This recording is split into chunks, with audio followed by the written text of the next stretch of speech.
ಕರ್ನಾಟಕ ರಾಜ್ಯದ ಹವಾಮಾನ ಮುನ್ಸೂಚನೆ. ನಾನು CS ಪಾಟೀಲ್, ವಿಜ್ಞಾನಿ, ಹವಾಮಾನ ಕೇಂದ್ರ, ಬೆಂಗಳೂರು. ನಾನು ಮುಂದಿನ 7 ದಿನಗಳವರೆಗೆ ಕರ್ನಾಟಕ ರಾಜ್ಯದ ಹವಾಮಾನದ ಮುನ್ಸೂಚನೆಯನ್ನು ಸಂಕ್ಷಿಪ್ತವಾಗಿ ವಿವರಿಸುತ್ತೇನೆ.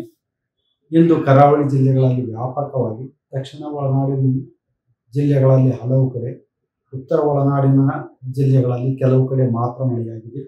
ಪ್ರಮುಖವಾಗಿ ಹೊನ್ನಾವರ ಉತ್ತರ ಕನ್ನಡ ಜಿಲ್ಲೆಯಲ್ಲಿ 12 ಸೆಂಟಿಮೀಟರ್, ಮಂಕಿಯಲ್ಲಿ ಕೂಡ 12 ಸೆಂಟಿಮೀಟರ್, ಹುಣಸದಕಟ್ಟೆ ಶಿವಮೊಗ್ಗ ಜಿಲ್ಲೆಯಲ್ಲಿ 6 ಸೆಂಟಿಮೀಟರ್ ಮಳೆಯಾಗಿದೆ.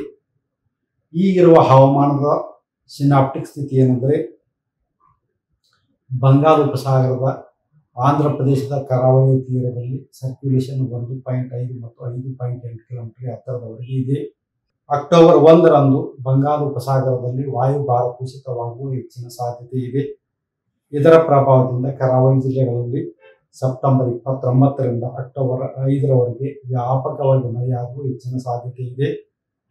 ಉತ್ತರ ಹಾಗೂ ದಕ್ಷಿಣ ಒಳನಾಡಿನ ಜಿಲ್ಲೆಗಳಲ್ಲಿ ಸೆಪ್ಟೆಂಬರ್ 29, 30 ಹಾಗೂ ಅಕ್ಟೋಬರ್ 1ರಂದು ಕೆಲವು ಕಡೆ ಮಾತ್ರ, ಅಕ್ಟೋಬರ್ 2ರಿಂದ ಅಕ್ಟೋಬರ್ 5ರವರೆಗೆ ಹಲವು ಕಡೆ ಮಳೆಯಾಗುವ ಹೆಚ್ಚಿನ ಸಾಧ್ಯತೆ ಇದೆ.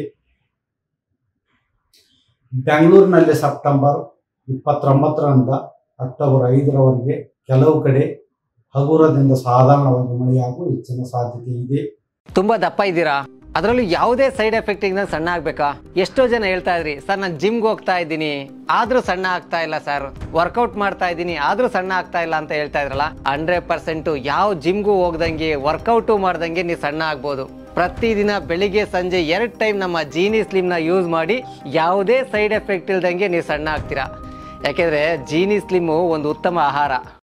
ದೇಹದಲ್ಲಿ ಬ್ಯಾಡ್ ಕೊಲೆಸ್ಟ್ರಾಲ್ ಜಾಸ್ತಿ ಆದಾಗ ಹಾರ್ಟ್ ಅಟ್ಯಾಕ್ ಆಗೋ ಚಾನ್ಸಸ್ ಜಾಸ್ತಿ. ಇತ್ತೀಚೆಗಂತೂ ಸಿಕ್ಕಾಪಟ್ಟೆ ನ್ಯೂಸ್ನ ಕೇಳ್ತಾನೆ ಇದ್ದೀವಿ. ಸೊ ಬ್ಯಾಡ್ ಕೊಲೆಸ್ಟ್ರಾಲ್ನ ಕಮ್ಮಿ ಮಾಡೋದಕ್ಕೆ ಉತ್ತಮವಾದ ಆಹಾರ ತುಂಬ ಇಂಪಾರ್ಟೆಂಟು.